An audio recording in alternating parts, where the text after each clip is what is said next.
அக்கும் தேவனாம் இயேசு கிறிஸ்துவின் நாமத்தில் அன்பின் வாழ்த்துக்கள். சகரியா 10:12 நான் அவர்களை கர்த்தருக்குள் பலப்படுத்துவேன், அவர்கள் அவருடைய நாமத்திலே நடந்து கொள்வார்கள் என்று கர்த்தர் சொல்கிறார்.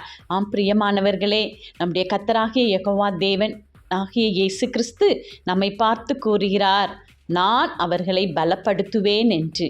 பலப்படுத்துகிற கிறிஸ்துவானவர் நம்மோடு இருக்கும்போது நாம் பலம் கொண்டு எழும்ப வேண்டும். பலத்தின் மேல் பலமடைந்து எல்லா காரியத்திலும் நாம் ஜெயிக்க வேண்டும்.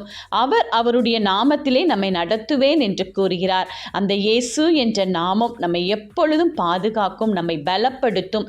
எல்லா காரியத்திலும் நமக்கு முன்பாக சென்று கோணலானவைகளை செவ்வையாக்கி சீரான பாதையில் நம்மை நடத்தி எல்லா இடத்திலும் உயர் ஸ்தலத்தில் அமர பண்ணும். எனவே கர்த்தரின் பலம் நம்மோடு, இயேசு என்னும் நாமம் நம்மோடு, நாம் ஜெயிப்போம். ஆமென்.